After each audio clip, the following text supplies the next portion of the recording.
Just so you understand, we are currently at war. The guys fell on the stakes behind this shelf. Wow, idiots, what kind of people are these?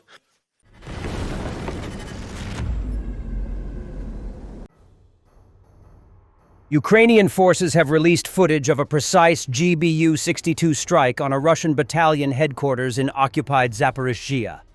The target, a civilian home seized from locals and turned into a military command post, was obliterated in the blast. This attack is part of a wider campaign of relentless Ukrainian air and drone strikes that have been systematically targeting Russian troop concentrations, ammunition depots, and command centers deep behind the front lines. By combining high-precision munitions with constant pressure from the air, Ukraine aims to degrade Russian command capabilities and disrupt their ability to coordinate assaults, forcing the occupiers to retreat from fortified positions.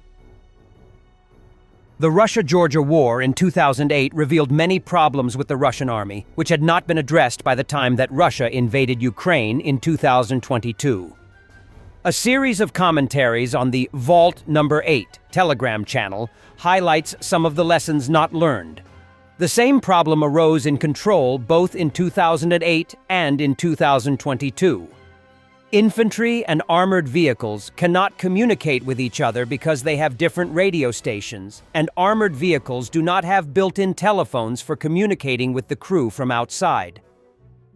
Another problem that remained unchanged between 2008 and 2022 was the low accuracy of the 2A-42 cannon on the BMP-2, the crew's lack of training in the use of anti-tank guided missiles, and the fact that most BMPs were not equipped with them.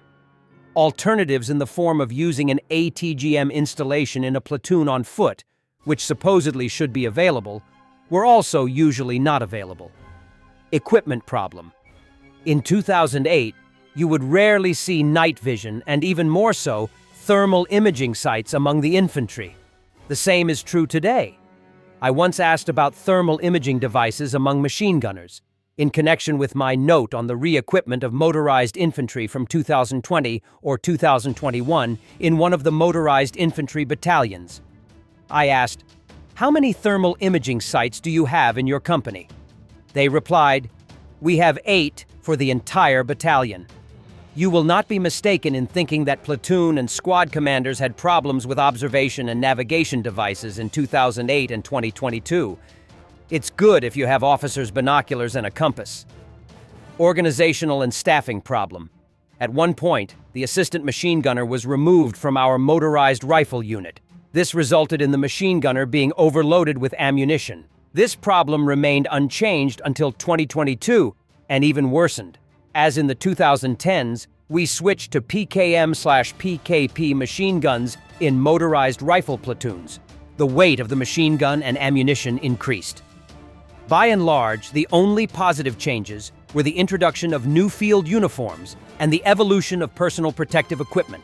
After all, the VKPO, all-season field uniform kit, is better than the Flora camouflage pattern. The 6B45 bulletproof vest is better than any 6B5, and the 6B47 helmet is better than the SSH-68. The availability, albeit in limited quantities, of 6 SH-117 load-bearing vests and backpacks instead of Sidor-type duffel bags is also good.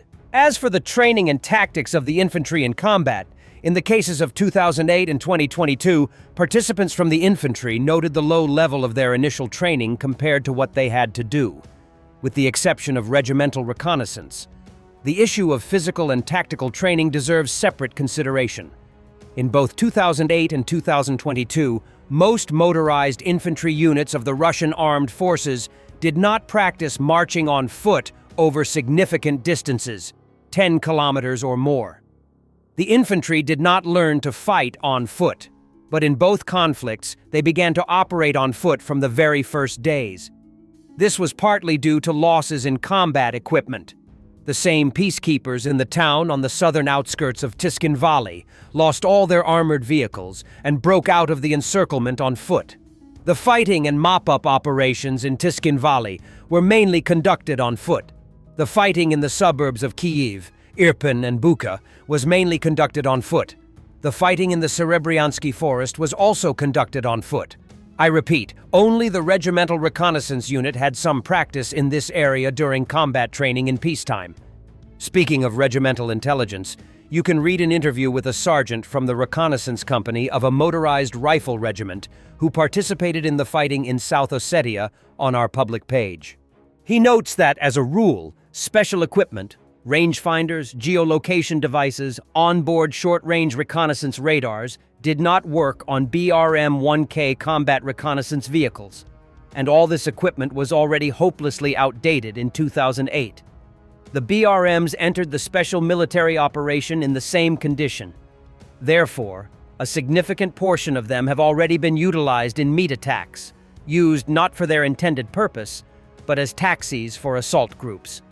Both in 2008 and in 2022-2025, regimental reconnaissance units had limited resources for the same ground reconnaissance tasks. 1-2. FARA radars per regiment, often not working. In the special military operation there is the Sobolotnik, but in the same quantities and with the same serviceability. Lack of or severe shortage of periscopes, reconnaissance tubes. Complete lack of modern video cameras with multiple zoom and operating in IR mode. Directional microphones and control panels for them. Complete or almost complete lack of thermal imaging sites and observation devices. Almost complete lack or severe shortage of night sights, 1-2 generation, and observation devices. I would like to note separately, the lack of small drones in regimental reconnaissance companies was a constant both in 2008 and, in most cases, in February 2022. For this reason, scouts were used merely as trained infantry in both conflicts. In the special military operation, scouts were saved from complete extinction only by the appearance of reconnaissance quadcopters, which are now used as the main means of reconnaissance. According to Ukrainian military reports, the Russians are using Shaheds for road mining. The kamikaze drones drop anti-tank mines directly onto highways. Shahed drones have become one of the most persistent and dangerous threats Ukraine faces. These Iranian-made loitering munitions, supplied to Russia in large numbers, are cheap to produce yet highly destructive. They can travel hundreds of kilometers, flying low to evade radar, and are often launched in swarms to overwhelm Ukrainian air defenses. While each drone carries a relatively small warhead, their repeated use against energy facilities, residential areas, and logistics hubs causes significant damage and civilian casualties.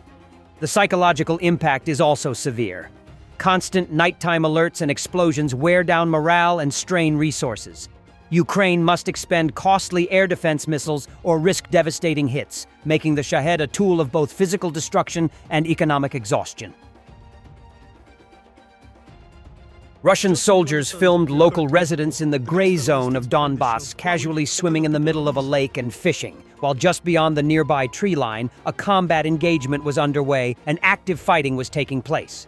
Behind them, smoke from incoming strikes could be seen. Just so you understand, we are currently at war. The guys fell on the stakes behind this shelf. Wow, idiots, what kind of people are these?